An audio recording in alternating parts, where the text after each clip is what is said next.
Bismillahirrahmanirrahim. Assalamualaikum warahmatullahi wabarakatuh.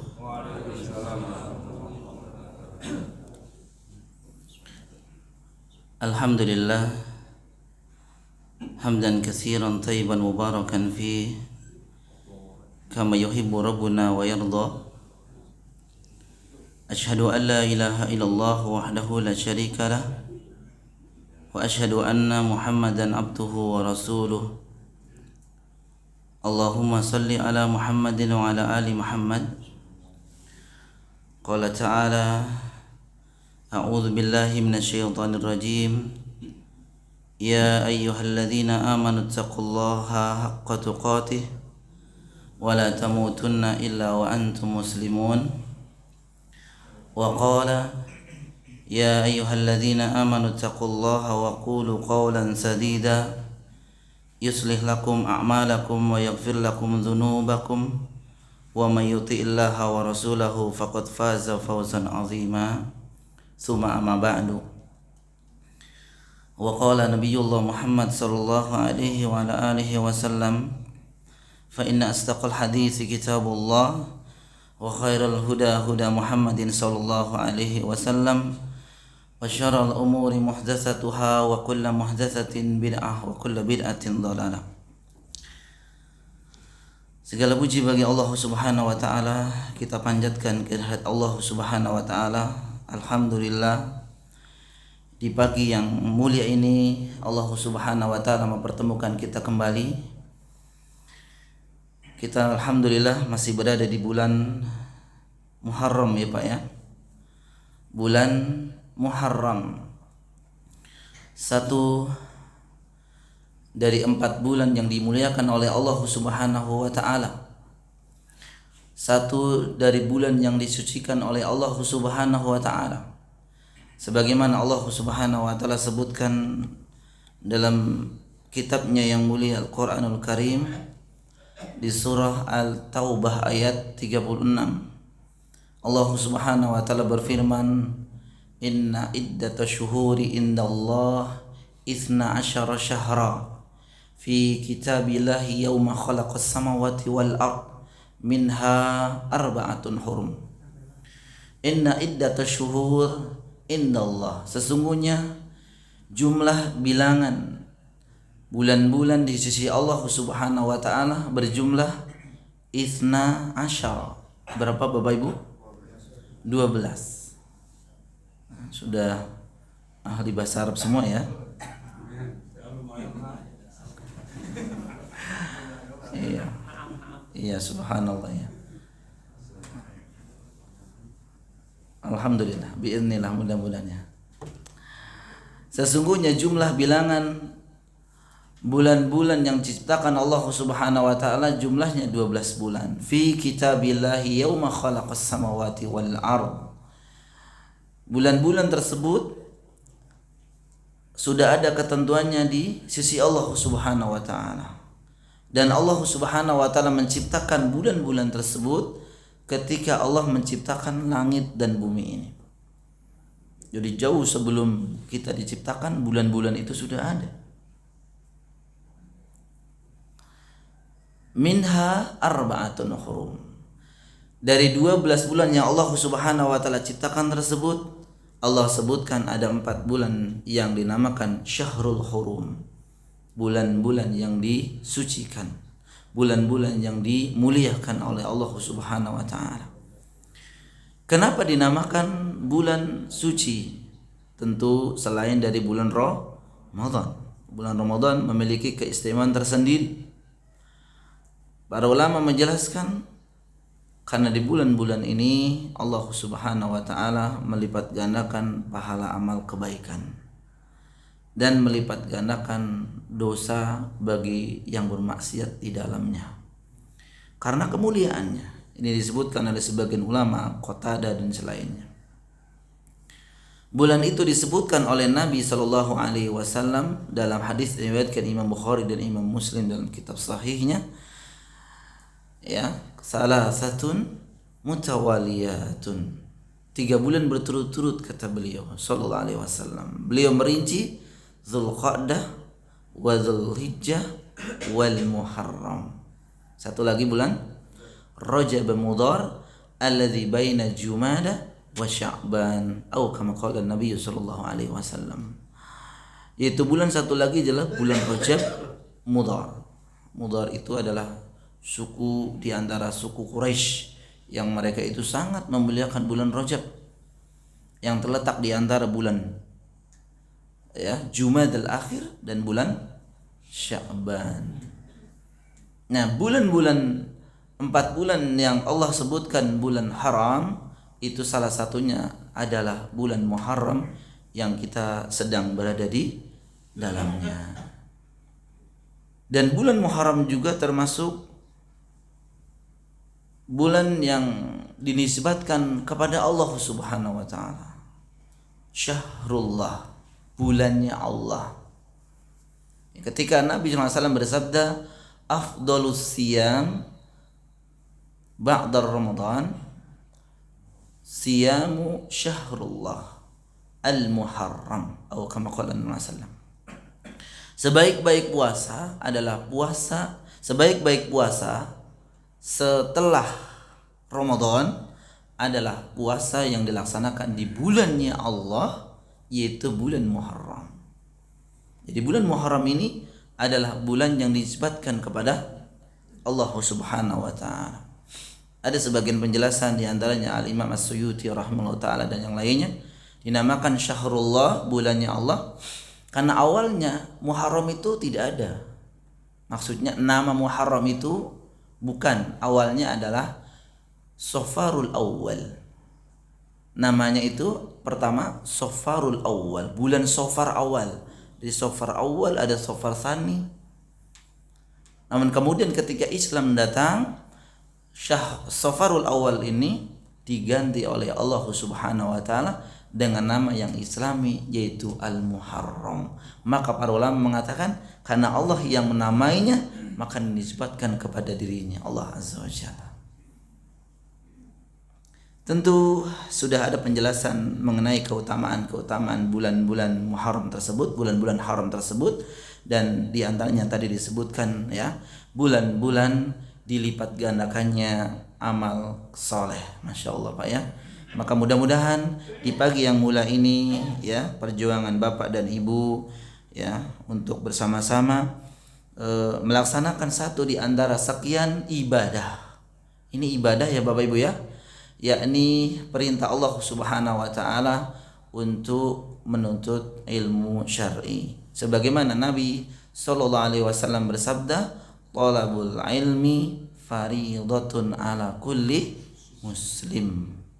Atau kama qala Nabi sallallahu alaihi wasallam, menuntut ilmu itu fariidah. Apa fariidah itu Bapak Ibu?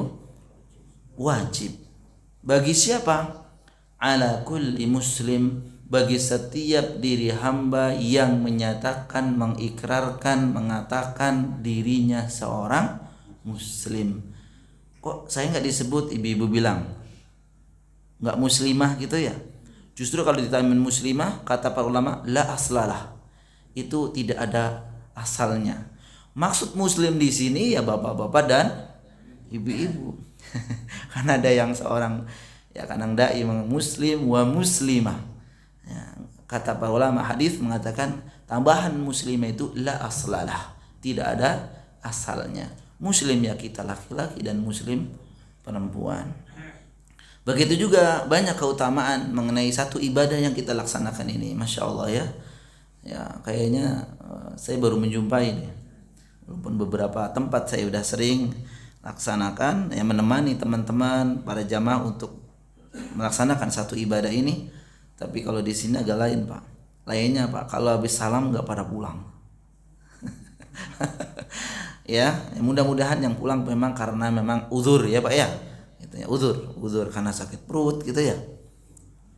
Terus Anda mungkin di rumah ada yang sakit, sedang harus ditemenin dan seterusnya.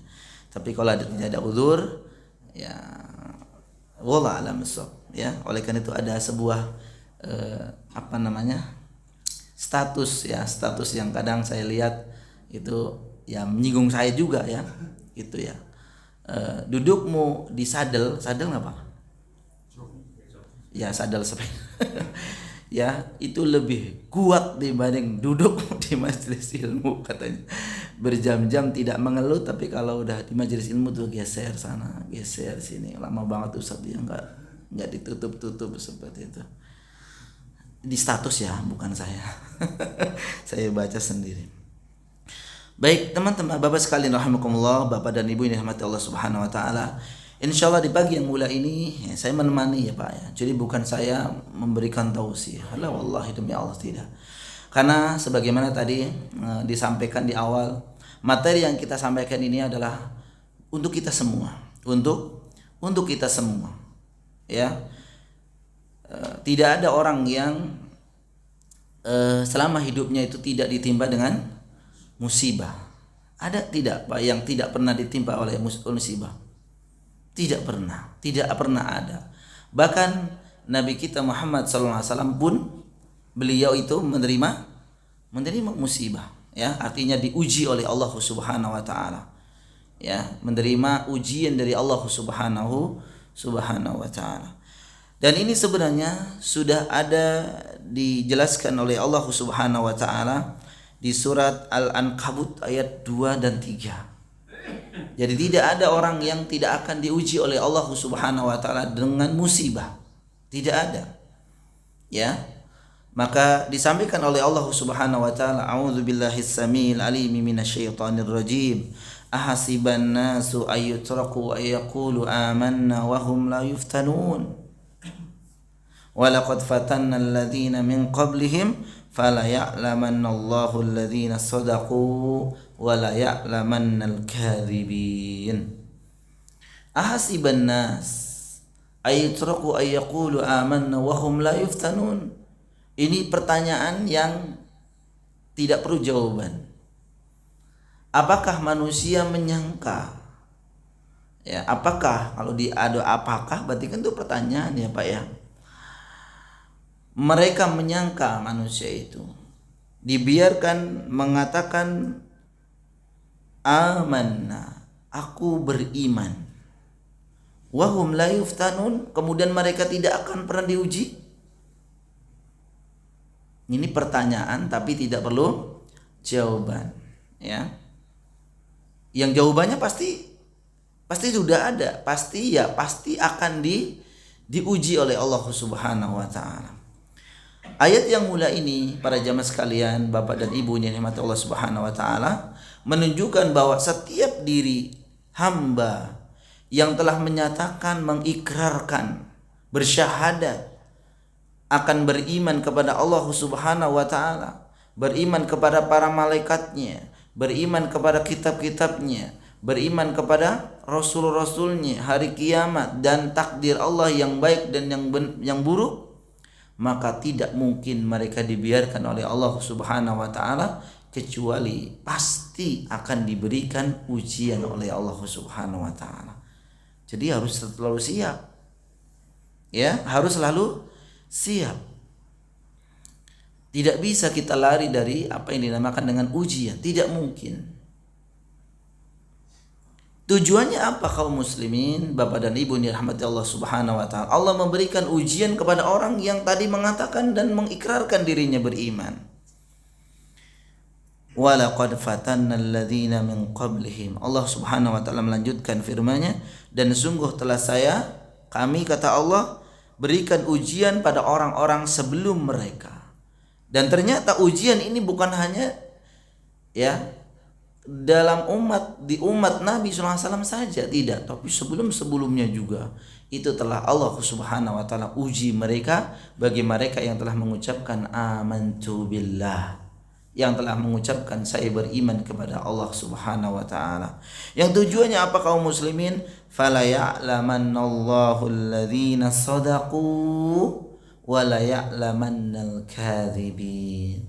Maka dengan ujian yang diberikan oleh Allah Subhanahu wa taala kepada orang-orang yang telah menyatakan dirinya beriman kepada Allah Azza wa Jalla, maka akan jelas, akan terlihat, akan diketahui mana orang-orang yang pernyataannya itu jujur, benar, dan mana orang-orang yang pernyataannya itu bohong.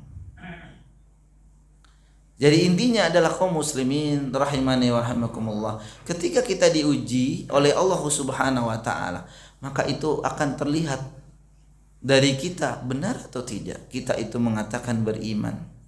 Benar atau tidak kita mengatakan ya yakin adanya Allah Subhanahu wa taala. Itulah tujuan Allah Subhanahu wa taala menguji bagi setiap orang yang telah mengatakan beriman kepada Allah Subhanahu wa taala. Begitu juga firman Allah Subhanahu wa taala di surat Al-Baqarah ayat 214. Am hasibtum an tadkhulul jannata wa lamma ya'tikum mathalul ladzina khalau min qablikum massathumul ba'sa wad-dharra wa zulzilu hatta yaqulur rasulu wal ladzina amanu ma'ahu mata nasrullah illa inna nasrallah qaribun. Apakah kalian mengira bahwa kamu akan dimasukkan ke dalam surga Allah Subhanahu wa taala padahal belum datang kepadamu cobaan? Sebagaimana halnya orang-orang yang terdahulu sebelum kalian, mereka ditimpa malapetaka dan kesengsaraan serta diguncangkan dengan bermacam-macam cobaan, sehingga berkatalah Rasul dan orang-orang yang beriman yang bersamanya, bilakah datang pertolongan Allah? Maksudnya kapan datang pertolongan Allah? Ini menunjukkan bahwa orang yang akan diberikan kesuksesan di akhirnya nanti yaitu berupa apa Pak? Surga. Karena sukses itu adalah surga. Kalau di dunia Bapak dikatakan sukses, mau nggak Pak? Mau ya. Ya sukses menurut kita ya jabatan punya gitu ya, harta ada, sukses tuh orang gitu ya. Kalau pulang kampung Bapak bawa bawa sesuatu yang wah gitu ya, itu dikatakan sukses. Tapi ternyata pas di kampung ada azan nggak ke masjid, sukses nggak Pak? Maksudnya kalau ketiduran nggak apa-apa ya. Kita harus husnudzon ya, husnudzon. Tapi kalau memang betul-betul udah lagi ngobrol, kemudian azan berkumandang, tetap ngobrol gitu ya, nah itu belum sukses ya Pak ya. Sukses itu ketika pulang kampung, kan ukurannya pulang kampung ya, seperti itu. Akan mendapatkan kesuksesan di akhirat kelak, yaitu dimasukkan di dalam surga Allah Subhanahu wa taala, padahal kalian belum didatangkan kepada kalian itu cobaan sebagaimana yang didatangkan kepada orang-orang sebelum kalian. Ini menunjukkan para jamaah sekalian bahwa tidak mungkin ya orang ingin sukses ya mendapatkan surga Allah Subhanahu wa taala kecuali pasti mereka akan mendapatkan atau melalui ujian terlebih dahulu. Ya, tentu ujian ini menimpa siapa saja. Ya, menimpa siapa saja, bisa menimpa orang-orang yang miskin, bisa menimpa orang-orang yang kaya juga. Betul nggak Pak? Orang kaya diuji nggak? Lebih berat justru. Ya, lebih berat. Kemudian juga orang yang terkenal dan orang yang tidak terkenal diuji tidak Pak? Diuji juga.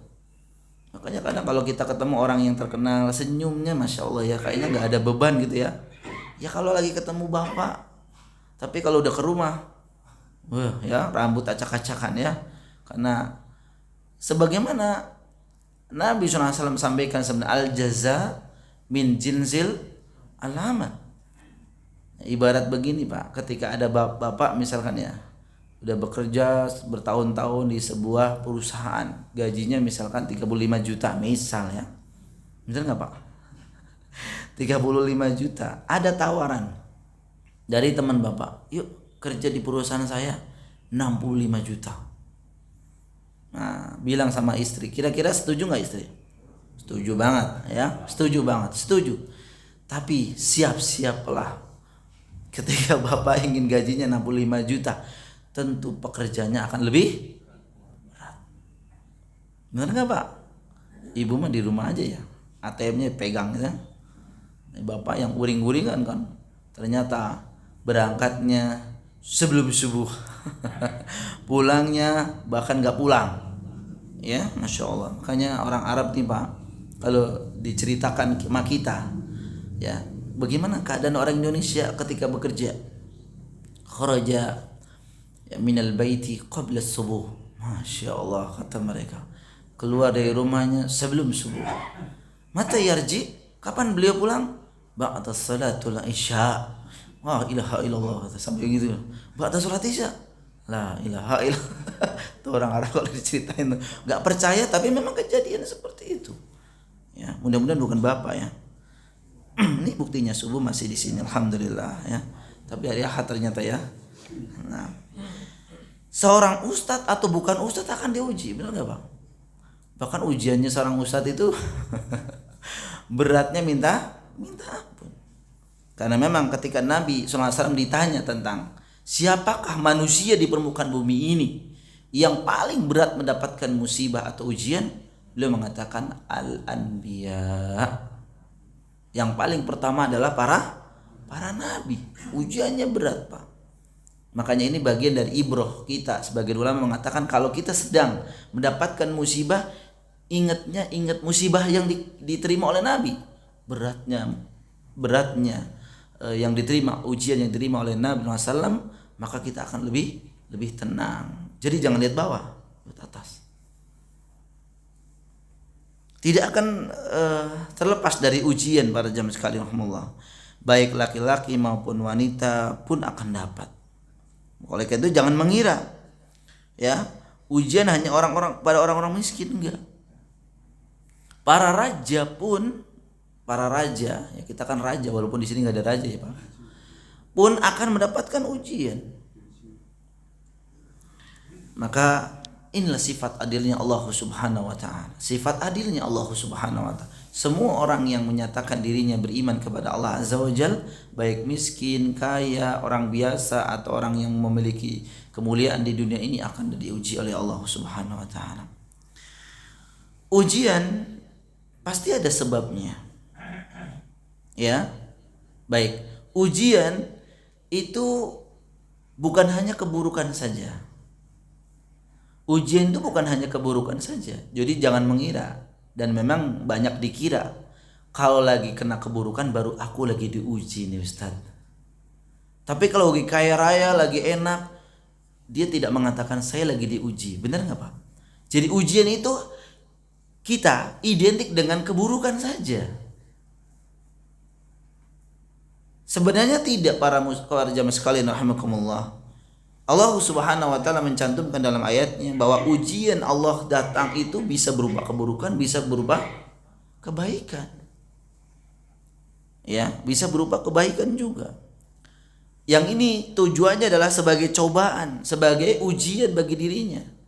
Karena mungkin ada orang yang lulus dengan ujian keburukan, tapi ketika diuji dengan kebaikan tidak lulus. Banyak Pak, banyak sekali. Ya, kalau diuji dengan keburukan sabar gitu ya. Bener nggak? Kalau bapak lagi punya masalah tuh kan bapak nggak kemana-mana, ibu nggak kemana-mana kan, di kamar aja gitu. Ya, malu atau gimana, pokoknya sabar di rumah dia. Tapi kalau udah dikasih sesuatu yang menyenangkan, berbeda. Allah Subhanahu wa taala cantumkan di surat Al-Anbiya ayat 35. Allah Subhanahu wa taala berfirman, "Kullu nafsin dha'iqatul maut." Setiap yang berjiwa akan merasakan kematian. Wa nabluukum, dan kami akan menguji kalian bisyarri wal khair. Fitnah. Dan kami akan menguji kalian dengan keburukan dan kebaikan, yang ini tujuannya adalah untuk cobaan yang sebenar-benarnya. Jadi sehat misalkan pun bisa jadi ujian. Banyak orang ya yang kemarin bapak misal ya pada kena virus ya Pak ya, si fulan kena, bapak nggak kena ternyata. Alhamdulillah ya Pak, alhamdulillah. Kalau seperti ini bersyukur namanya. Tapi kalau ya saya sih tiap pagi jalan kaki, makanannya aja mahal-mahal saya. Nah, itu kan ujian, diuji oleh Allah ya, diberikan sehat. Karena yang tidak pernah sakit siapa? Firaun. Firaun tidak pernah sakit selama hidupnya. Apakah dia mendapatkan kebaikan? Tidak. Ya, oleh karena itu masya Allah ya, apapun yang sedang menimpa kita ini adalah ujian yang tentu kita harus bersabar. Nanti kita akan sampaikan sikap dan sifat seperti apa yang kita wajib kita lakukan. Musibah atau ujian, musibah ya, itu bisa berupa ujian, bisa juga berupa hukuman. Ya Pak, musibah itu bisa berupa ujian, bisa berupa hukuman atau azab. Nah, kalau bapak merasa, ibu merasa apa yang mana biasanya? Uji. Aku lagi diuji nih, kenapa? Uangku hilang. Kata tetangganya, gimana? Iya, pelit banget. Kalau orang seperti ini gimana? Diuji apa dia azab, Pak? Tapi dia ngerasanya diuji, Pak ya. Makanya bapak pasti ngerasain diuji, ibu juga ngerasain diuji. Pokoknya nggak ada azabnya gitu ya. Ya, bapak orang lain yang tahu ya. Diuji atau dihukum, yang tahu Allah Subhanahu wa taala, kemudian bapak dan ibu. Kalau menentukan itu diuji atau dihukum, itu yang lebih tahu Allah dan kemudian orang itu. Kalau orang lain itu hanya zohirnya saja. Kata dia bilang kan, aku lagi diuji. Dalam hati gimana diuji? Ya pelitnya minta ampun gitu. Ya, masjid lagi butuh dana aja nggak mau keluar duitnya. Maka kata Allah, zuk anta. Apa sih, rasakan anta. Karena orang doanya seperti itu biasanya.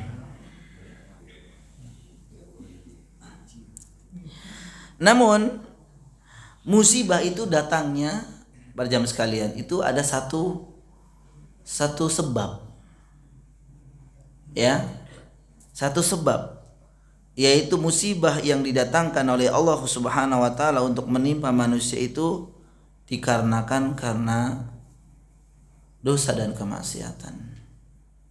Ma asabaka min hasanatin faminallah wa ma asabaka min sayyi'atin famin nafsik. Faktor utama penyebab musibah yang menimpa manusia adalah kemaksiatan ya. Apa saja nikmat yang kamu peroleh adalah dari Allah. Wa ma asabaka min sayyi'atin famin nafsik, dan apa yang menimpa kalian dari suatu keburukan atau bencana, maka itu datangnya dikarenakan dari dirimu sendiri.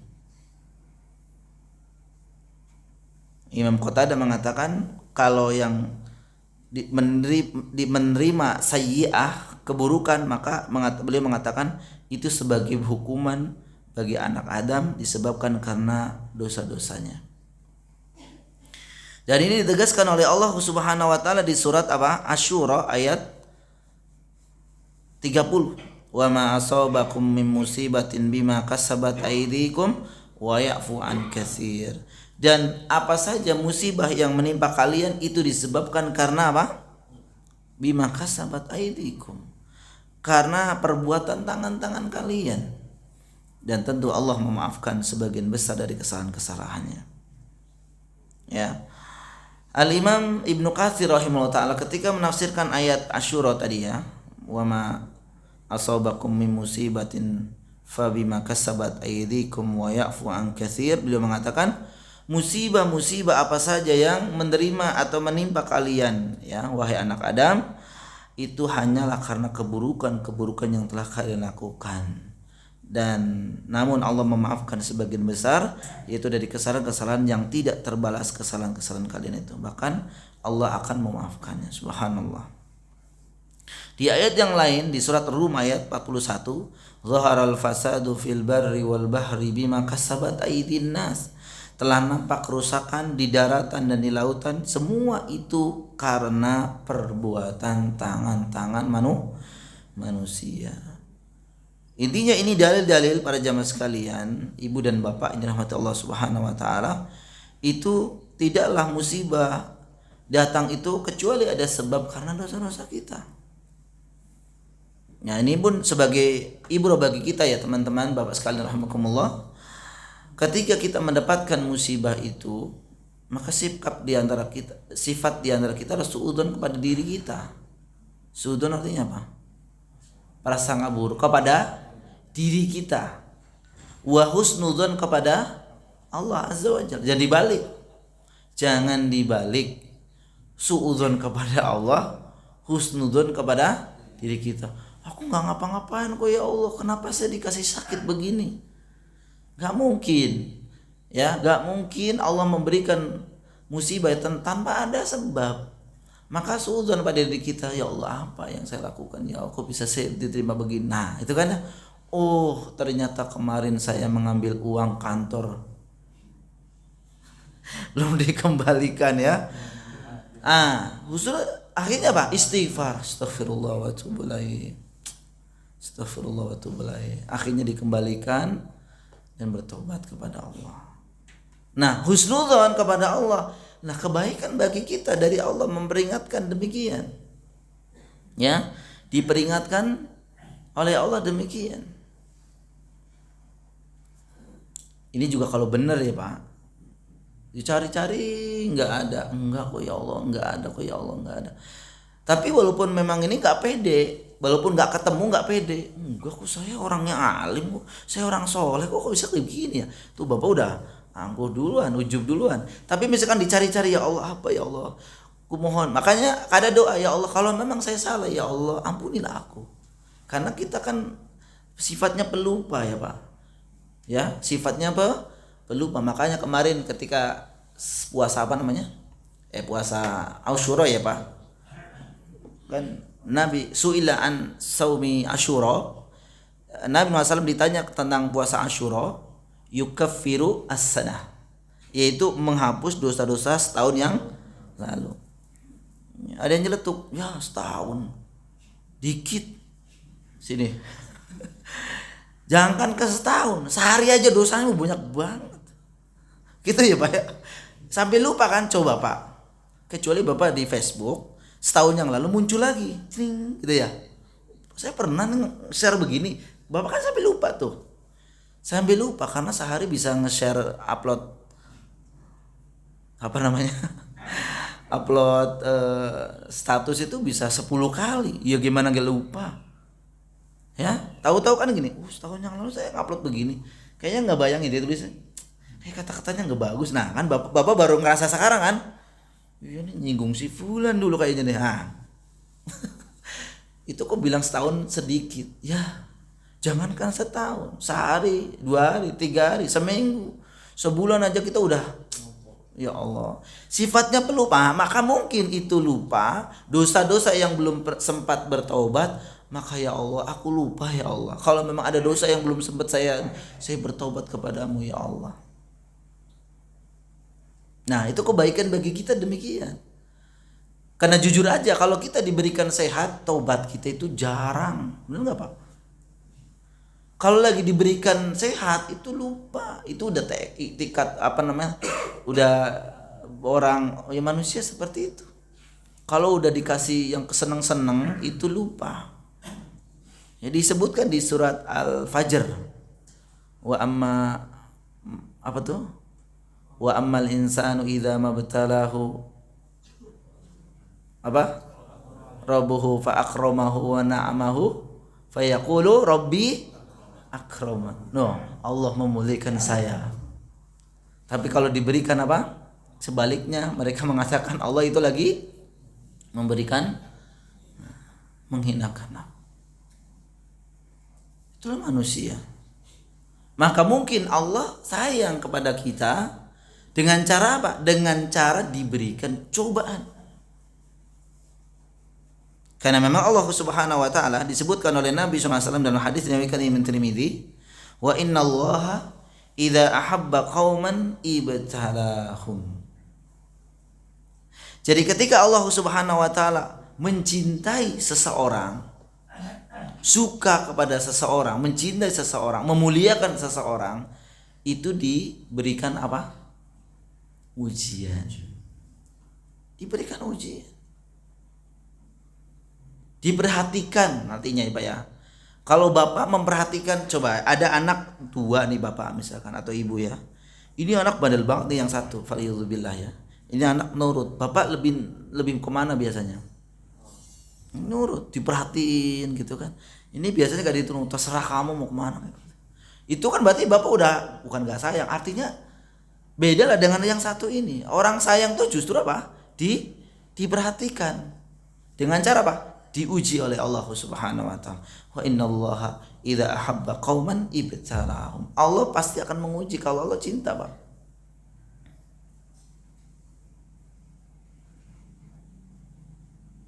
Kalau misalkan ya, ternyata tadi kita sebutkan, ada orang misalkan mengatakan aku lagi diuji, aku gimana diuji? Dia mah orang yang seharusnya begitu dihukum oleh Allah. Bukan diuji dia mah dihukum oleh Allah karena perbuatan-perbuatannya. Misal. Toh kalau ini juga benar, kalau ini benar misalkan ya nggak usah ke orang lain, ke kita lah. Kalau bapak kita sakit, kita ibu ya kita sakit, kemudian kita masya Allah, selama waktu saya lagi punya uang saya nggak jarang infak, jarang sedekah, saya sedang menolong orang, saya menghambur-hamburkan harta. Sekarang lagi sakit begini nggak punya duit gitu misalkan ya, nyari uang 10.000 aja susah banget sekarang. Nah kalau itu bapak ibu merasa ini ternyata hukuman dari Allah, maka ketahuilah walaupun itu hukuman, itu juga termasuk bagian kebaikan yang akan diberikan oleh Allah Subhanahu wa taala kepadanya. Dan harus mengingatnya seperti itu, mengingatnya demikian. Sehingga nanti sakitnya sembuh ya Pak. Tapi kalau udah sembuh jangan kumat lagi. Gitu lagi, sombong lagi, jangan. Nabi SAW bersabda dalam hadis yang diriwayatkan Imam Tirmidzi juga, "Idza aradallahu bi'abdihi al-khaira ajjala lahu al-uquba fid dunya." Nah ini Pak, Ibu ya.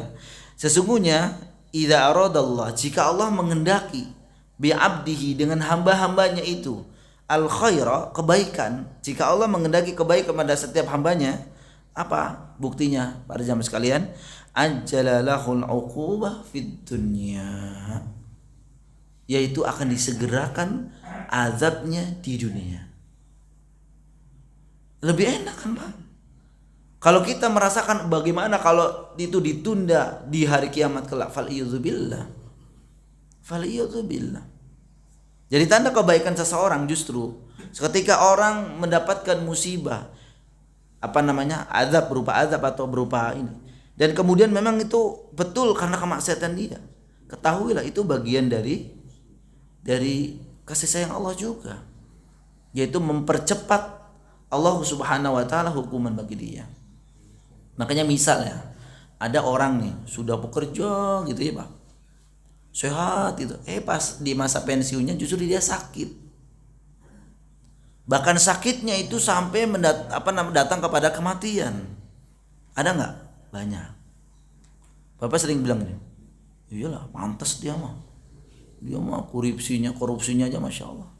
Secara zahir mungkin kita memandang demikian, tapi secara sisi lain justru mungkin Allah berkehendak pada dirinya itu kebaikan.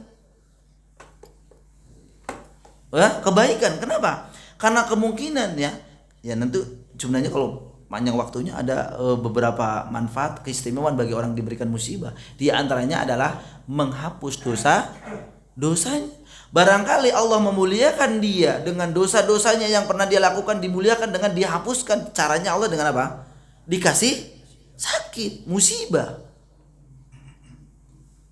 Walaupun dia berobat, hartanya jadi habis gitu ya. Mungkin seperti itu.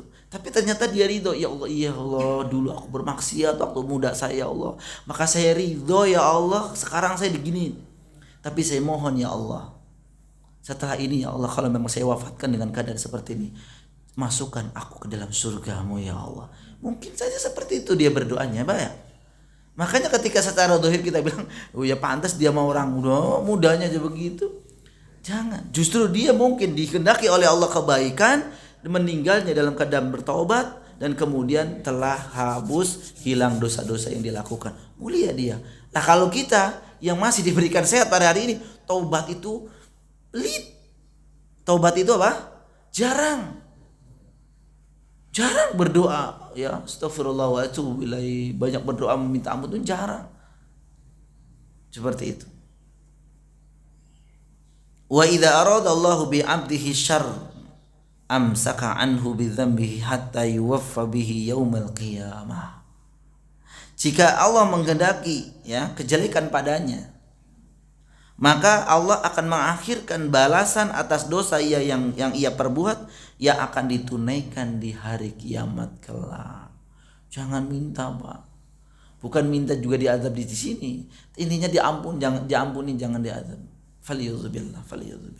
Maka yang terakhir ya, inilah ya sifat dan sikap apa yang seharusnya seorang muslim itu lakukan jika mendapatkan musibah. Yang pertama adalah Bapak Ibu yang dirahmati Allah Subhanahu wa taala, wajib bagi kita dalam semua keadaan, baik musibah berupa ujian maupun berupa hukuman, maka selalu berlindung dan bertawakal kepada Allah Subhanahu wa taala. Itu yang pertama. Apa arti bertawakal para jemaah? Menyerahkan diri. Berserah diri. Yang menyebabkan kita seperti ini siapa? Allah. Yang akan merubah sesuai keinginan kita. Aku jangan begini ya Allah. Itu siapa? Allah juga. Maka seyogianya dan seharusnya kita tawakal saja sama Allah. Kalau kita berkeluh kesah, saya tanya, apakah itu membuat akan terhindar dari apa yang kita sedang jalani? Bahkan jadi berat, Pak. Berkeluh kesah itu jadi berat. Demi Allah jadi berat. Jadi berat jadinya. Karena Allah mengatakan la yukallifullahu nafsan illa wus'aha. Ini yang mengatakan Allah yang memberikan musibah, yang mengambil musibah. Kenapa? Intinya Allah memberikan hikmah, akan memberikan hikmah kepada orang yang diberikan ujian tersebut. Sesuai kemampuannya, pasti sesuai kemampuannya, enggak mungkin di luar kemampuannya. Allah enggak zalim sama hamba-hambanya, enggak mungkin. Hanya mungkin kita yang merasa enggak mampu, itu ya, Pak. Nggak mampu, ya Allah, aku udah kurban, ya Allah, aku udah sedekah, ya Allah, aku diberi sakit. Ada yang seperti itu, saya pernah dengar langsung gitu ya. Dan jangan di bapak juga, jangan ibu, jangan ya. Ketika lagi dikasih uji itu ya Allah gitu menyebut. Kok begini. Jangan berkeluh kesah sama orang lain, jangan. Tapi minta langsung kepada Allah, tawakal kepada Allah. Berserah diri kepada Allah Azza wa Jalla. Karena apapun, sekecil apapun musibah yang menimpa seseorang itu, kecuali atas izin siapa? Izin Allah. Makanya kalau pengen berkeluh kesah langsung kepada Allah saja. Di malam hari, di sepertiga malam, ya mengadukan, ya Allah, aku punya masalah ini, ya Allah tolong, dan seterusnya. Ma asaba min musibatin illa bi iznillah. Tidak ada musibah yang menimpa seseorang kecuali itu atas izin Allah Subhanahu wa taala. Ini yang pertama ya para jamaah sekalian. Yang kedua, tentu kita menginginkan musibah atau cobaan yang diterima kita itu segera hilang. Ya Pak ya? Segera hilang, pengennya hilang. Bagaimana caranya? Caranya diantaranya adalah sikap kita adalah menjaga Allah. Jadi kalau kita lagi terpuruk ya Pak, Ibu, itu justru kita jangan lari dari Allah, jangan. Justru menjaga Allah. Caranya apa? Dengan melakukan ketaatan. Jadi jangan bapak ibu lagi stres, malah minum-minuman, malah kembali ke maksiat. Ya gimana? Ya akan dihinakan oleh Allah sekaligus itu seperti itu. Jangan, justru dekati Allah. Toh kalau bapak ibu yang punya lagi dinas, ada masalah sama atasan, dijauhi apa dideketin atasannya? Kalau dijauhin ya biarin, nggak digaji dia. Tapi kalau bapak deketin lama-lama, wah ini karyawan saya walaupun kemarin salah mengakui kesalahannya, dimuliakan kembali. Bagaimana Allah Subhanahu, apalagi Allah Subhanahu wa taala. Jagalah Allah dengan cara apa? Dengan cara semakin taat kepada Allah. Justru yang inilah menjadikan kita akan diberikan keringanan dalam ujian. Walaupun mungkin ya sakit masih, tapi kalau hatinya sudah husnudzon, udah ridho, sakit pun tidak menjadikan dia berkeluh kesah. Kan banyak nih orang nggak sakit pun tuh pikirannya riwah, ada nggak Pak? Tapi ada orang yang sakit justru mereka tuh justru mana Pak? Tenang gitu, dalam ibadah tenang gitu. Kenapa? Itu karena apa? Karena sudah diberikan keringanan oleh Allah Subhanahu wa taala berupa ini nih, pikirannya husnudzon. Ya. Atau misalkan Bapak sakit, alhamdulillah ala kulli hal. Enggak pernah mengeluh gitu, subhanallah ya. Enggak pernah mengeluh. Ya. Ya kita mah ya sedikit aja kenapa ngeluh lagi. Sedikit ngeluh lagi. Terus kenapa Bapak Ibu udah enggak ke masjid lagi nih hari Ahad pagi? Subuhan juga tetap saya dikasih sakit. Jangan. Justru semakin dekat. Kata Nabi apa? Nah, Nabi SAW bersabda, "Ihfadillah yahfadzuk." Jagalah Allah, niscaya Allah akan menjagamu. Ihfadillah tajidhu tujahak. Niscaya engkau akan jagalah Allah, niscaya engkau akan menjumpai pertolongan dari Allah akan ada di hadapanmu.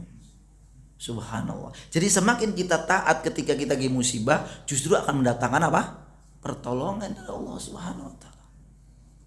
Jangan semakin jauh dari Allah.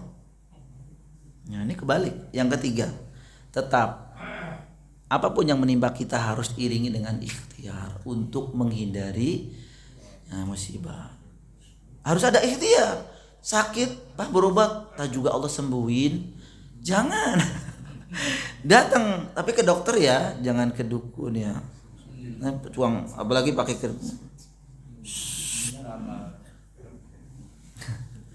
sekarang lagi viral ya. Sekarang gampang viralin orang Pak, gampang banget gitu. Ya, saya aja pernah dikelabui ya, dikelabui gini teman-teman. Jadi pisang Pak ya, pisang banyak tuh satu apa namanya Pak? Sisir. Dia bilang pakai jari nih. Pas dibuka, loh, kok ada ininya Pak? Apa namanya? Kayak bukan uangnya Pak. Bekas apa? Bekas di ini. Kok bisa ya? Coba yang satu lagi. Bekas dibelah kayak pakai silat begitu, pakai pisau. Di dalamnya pisang sebelum belum dikupas. Wah gitu. Kan sakti nih orang gitu kan. Kenapa? Coba triknya. Itu pisang udah pakai jarum begini. Semuanya tuh satu sisir. Coba kalau ganti pisang yang lain. Nggak bisa. Udah giniin. Cus, srit. Dalamnya kan nggak ketahuan tuh Pak. Masya Allah. Saya semua dibuka. Iya mau. Coba kalau pakai pisang ini. Dia nggak mau. Karena memang udah dia ini satu sisir itu sudah di ini semua. Tuh, itu kan trik ya. Nah, kalau diviralkan bisa viral Pak saya. Wah, ini Ustadz bisa ini nih katanya gitu. Jangan, ya ke dokter. Toh mereka juga kalau sakit ke dokter, benar nggak Pak? Dukun itu kalau sakit gigi, ya ke dokter gigi dia. Bapak malah sakit gigi ke dia, kan dia juga bingung sebenarnya. Ya, pengen kalau memang kendala musibah bukan ya ujian dengan dengan ya ketidak ada ekonomi, maka kerja gitu ya Pak. Dagang, cari kerjaan yang halal. Ya. Jangan ke dukun pengen digandakan 2.000 jadi 20 juta. Kalau dia bisa, kenapa selama ini dia tidak begitu? Lebih baik kan begitu di kamar sendiri, belanja. Itu mah nggak bisa, pasti ada sesuatu di sana. Secara normal saja, secara akal juga nggak akan nyangkut.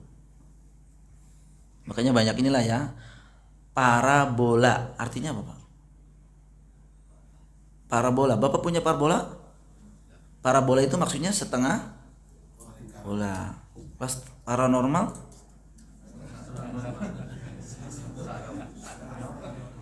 Ini juga saya baca dari ini juga ya.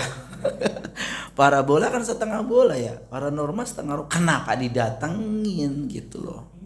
Ya jadi yang nggak waras itu siapa? Gitu ya. Itu bukan nggak waras ininya, tapi akidahnya. Karena subhanallah kita kalau lihat ini, ikhtiar ya. Saya nggak ini sebenarnya dalilnya banyak banget Pak. Cuma terakhir ya Pak, terakhir ya ini, nah tadi bersabar, bersabar. Karena tentu sabar merupakan sifat dan sikap yang harus dimiliki oleh seorang muslim, yang ini telah disebutkan oleh Nabi SAW, wa'lam anna nasra ma'as sabr, ya, wa annal fajra ma'al karb, wa anna ma'al usri yusra. Dan ketahuilah sesungguhnya kemenangan itu beriringan dengan kesabaran, dan jalan keluar beriringan dengan kesukaran. Sesudah kesulitan itu akan datang kemudahan. Hadis diriwayatkan dari Abdu bin Humaid dalam kitab musnadnya. Allah alam bisawab. Demikian Bapak Ibu sekalian rahimakumullah ya, mungkin ini menjadi ibrah bagi kita, mudah-mudahan bermanfaat. Saya mohon maaf kalau ada kata dan kalimat yang kurang berkenan di hati Ibu dan Bapak ya. Selebihnya mungkin kalau ada pertanyaan, kalau bisa dijawab saya jawab. Wallahu a'lam bishawab. Iya, kira Bapak Ibu sekalian, dari saya sampaikan ada yang mungkin bisa ditanyakan lebih lanjut, dan insyaallah. Iya, monggo Pak. Pak, seandainya ada kemungkaran, kita sudah mencegahnya tetapi tidak mau, imbasnya kan kita semua. Itu apa yang kita lakukan sekarang? Masya Allah. Bagaimana jika ada kemungkaran yang tentu sudah kita usaha, Masya Allah ya, usaha itu tentu tidak harus sekali dua kali ya Bapak sekalian ya Allah ya. Mungkin usaha itu bisa ditempuh dengan beberapa kali. Ya ibarat kita punya anak yang katakan bandel katanya ya, kan cuma sekali doang, ya udah terserah. Oh jangan, itu berarti kita sudah menyerah. Tapi terus saja. Bahkan memang kenapa kita pengen memperbaiki satu, tentu kita punya iktikad baik, yaitu diantaranya agar kita tidak terkena imbasnya juga, seperti itu ya Pak ya.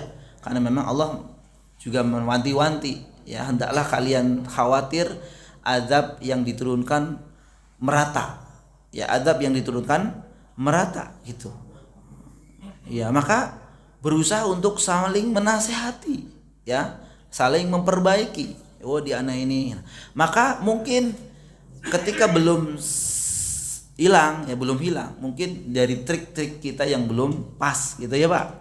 Kalau Bapak yang menyampaikan gak didengar dia, tapi mungkin wah Pak RT ini asing ngomong gitu ya, ngomong ya Bapak jangan ngomong sendiri, ngomong sama bertiga berempat. Pak ini kayaknya ada sedikit ini nih gangguan di warga kita, apa tuh ya, ada yang inilah gitu, gimana kira-kira ya Pak. Nah jangan gitu solusinya. Oh, yaudah kita diskusi bareng. Nah barangkali seperti itu. Jadi kita juga jangan langsung udah diapa-apain Ustaz tapi enggak mempan juga. Mungkin saja seperti itu. Bahkan kadang-kadang kita kalau tidak sabar doain kejelekan bagi dia ya, mudah-mudahan dia begini gitu ya. Oh jangan juga ya, karena itu hak Allah. Kalau seperti itu hak Allah subhanahu wa ta'ala. Jadi yang kita lakukan ya tetap tawakal kepada Allah subhanahu wa ta'ala, meminta pertolongan agar hal-hal yang tadi kita inginkan hilang bisa hilang dengan secepatnya, seperti itu ya. Sambil kita berdoa, ya Allah ya mudah-mudahan ini jangan merambah kepada kita semua yang ada di sini. Ya mungkin caranya banyak. Allah nanti akan menghilangkan itu dengan cara mungkin gak usah ngomong, tahu-tahu misalkan hilang gitu ya. Bisa juga seperti itu.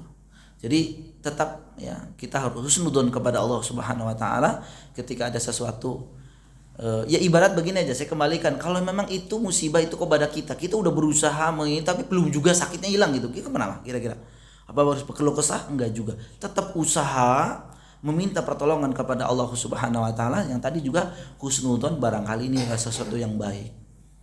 Ya, sesuatu yang karena memang subhanallah, skenario Allah kepada setiap hambanya itu adalah merupakan kebaikan yang tidak diketahui oleh si hamba ini. Ini yang harus kita pahami para jamaah sekalian rahimakumullah. Ya, karena kalau kita ingin mengetahui hikmahnya semua, ya ini rahasia Allah. Allah bisa kasih hikmah waktu itu juga, kadangkala nanti. kadangkala nanti. Ya. Demikian kurang lebih Bapak, Allah a'lam. Nggih. Apakah hal yang musbah yang di dunia timpakan kepada kita di akhirat kita akan terbebas? Baik. Itu tadi kalau memang itu merupakan hukuman, maka tidak akan dihukum lagi di sana. Di akhirat Tidak. Tidak akan dihukum lagi. Kecuali dosa lain lagi. Dosa kita banyak, Pak ya. Yang dihukum gara-gara kita nyuri di perusahaan apa gitu ya. Tapi dosa yang lain belum taubat misalkan ya. Belum diampuni oleh Allah, nah nanti ya gitu. Intinya adalah yang pertama kan ya menyesali, bertaubat dan menghilangkan. Kalau dosa-dosa ini insya Allah tidak akan diazab oleh Allah Subhanahu wa taala di akhirat. Ya, makanya tadi saya sampaikan, kalau toh memang dia itu diberikan sakit dan kemudian sakitnya sampai menjadikan dia meninggal, bisa saja justru itu merupakan kebaikan diri, nanti di sana tidak akan diazab. Maka sebagaimana tadi disebutkan, jika Allah itu berkehendak kejelekan pada seorang hamba, itu akan ditunda justru. Memang di dunia wah, tapi kalau di sana nanti. Kalau di sini Bapak sakit masih ada yang bisa ngurusin, benar nggak Pak? Kalau di sana tidak ada satupun. Orang-orang udah masing-masing. Makanya ketika Nabi SAW menceritakan ya keadaan di padang mahsyar nanti dan disebutkan kepada Ibunda Aisyah, semua dalam keadaan telanjang. Aisyah kan bilang, telanjang ya Rasulullah gitu. Ya sama kita juga bilang telanjang. Berarti nanti kita lihat-lihatan gitu ya. Pikiran Aisyah juga mirip seperti itu ya, namanya manusia biasa.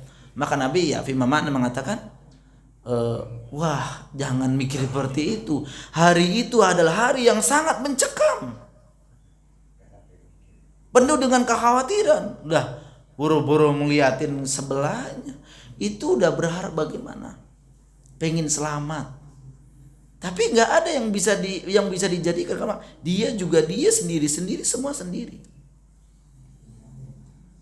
Iya sendiri. Faidza ja'atis sakhah, ketika Allah memerintahkan apa? Datang sangkakala.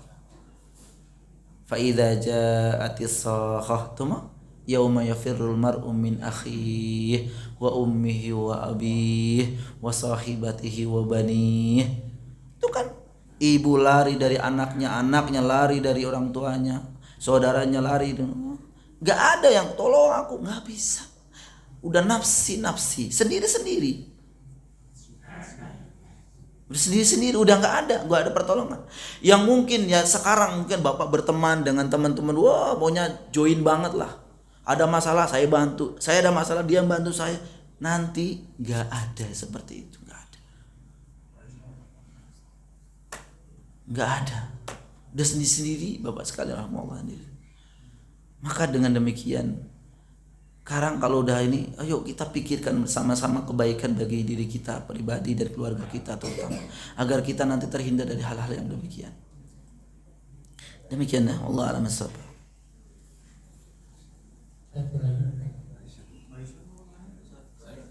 Enggak. Ini masalah paranormal. Ini bukan tujuannya untuk membela keberadaan paranormal itu. Tapi dulu saya waktu kelas 3 SD pernah sakit gigi, bengkak karena lubang. Itu sakitnya memang sangat sakit. Lalu tetangga kita itu ternyata ada yang paranormalnya bisa. Jadi saya sebetulnya nggak minta, bukan saya sebetulnya jalan sama bapak, tapi nggak minta paranormal untuk mengobati saya enggak. Karena lagi ngobrol-ngobrol aja, karena saya mengeluh kesakitan, dia tanya kenapa itu sakit gigi gitu. Lalu dia tempelkan penunjuknya di pipi, entah nggak tahu apa yang dibaca. Sesaat sudah itu langsung hilang rasa sakit. Sampai hari ini Pak.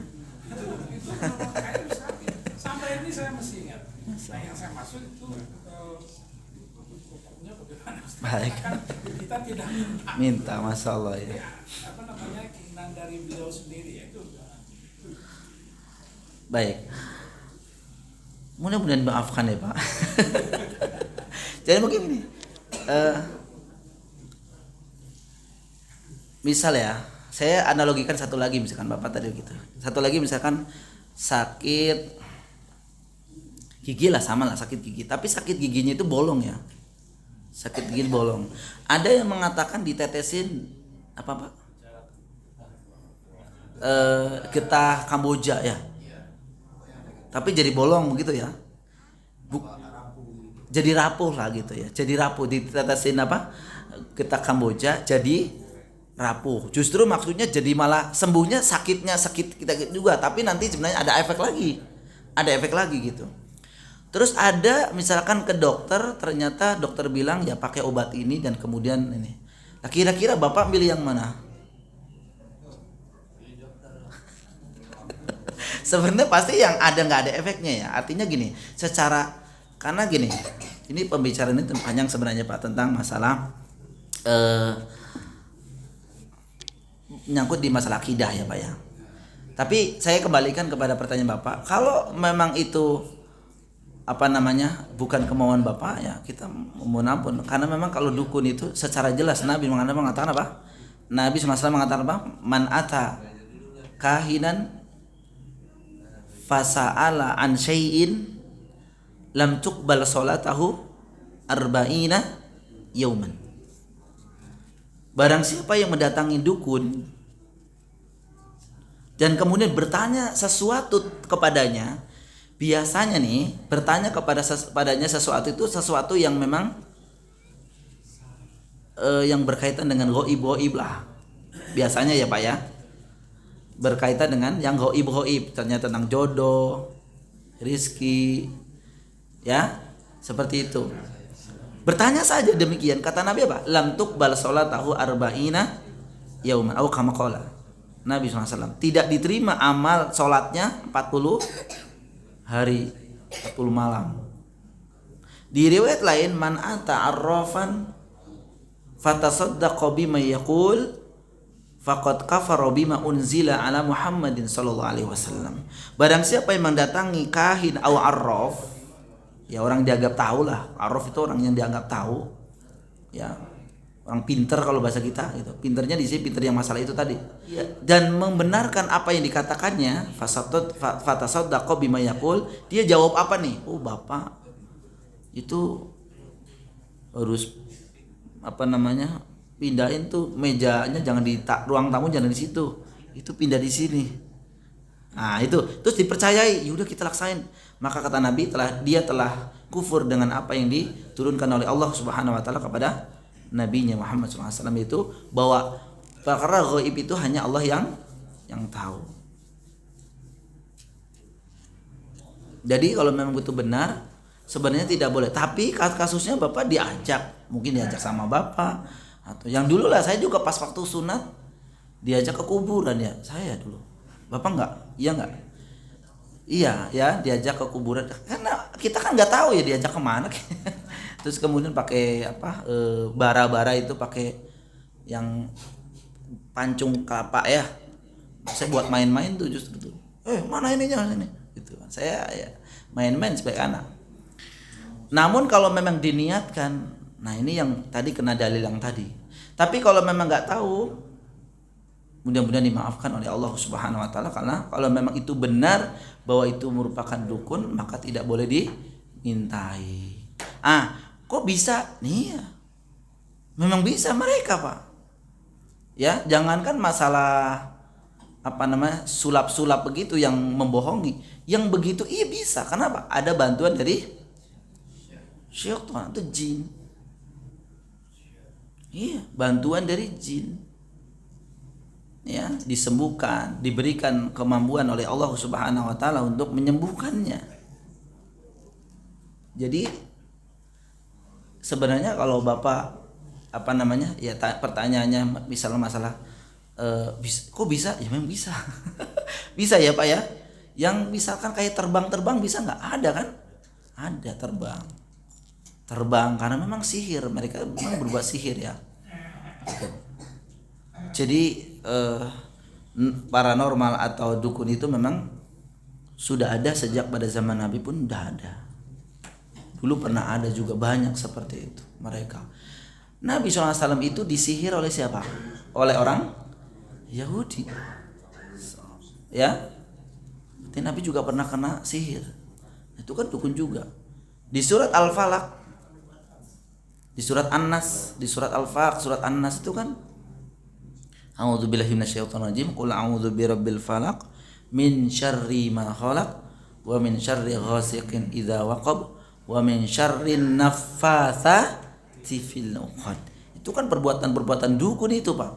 Itu dari wanita-wanita yang meniup bukhul-bukhul. Jadi kalau dulu dan sekarang juga kalau memang ingin mensihir itu dengan bukhul-bukhul. Makanya hati-hati ya Bapak, Ibu juga ketika barang-barangnya itu kadang-kadang dipakai untuk sihir. Dari pakaian, dari rambut, ya itu biasa seperti itu. Nanti di bukhul itu diikat-ikat, nanti diumpetin di tempat yang tersembunyi. Selama bukhul itu tidak rusak dan ini, maka itu masih sihir, itu masih ini. Makanya banyak di kalangan kaum muslimin yang terkena sihir itu sakit gak sembuh gitu ya Pak. Itu kebiasaan karena ada sihirnya biasanya seperti itu. Dan banyak hal sebenarnya mengenai ini panjang lebar, termasuk masalah ruqyah ya. Ruqyah karena lucu-lucu. Kalau saya dulu sering meruqyah tuh jinnya itu lucu gitu. Terutama kalau ke ibu-ibu nih. Maaf ibu ya. Jadi kalau jin kadang-kadang dia kan karena kesiram air ya, ibu membuang air panas tanpa membaca bismillah, terus anaknya kesiram, ulanglah ngomong orang tuanya. Kayak anak kita aja dinakalin kan pulang ya Pak. Dia juga gitu, lagi main di belakang rumah ibu siram tuh, bukan nyiram ya, buang air panas tanpa mengucapkan bismillah, dia kesiram dan dia pulang ngomong sama orang tuanya, ganggulah si ibu ini. Dan keluarganya mungkin balas dendam kalau bahasa kita. Ya, ada juga jinnya karena suka sama ibu.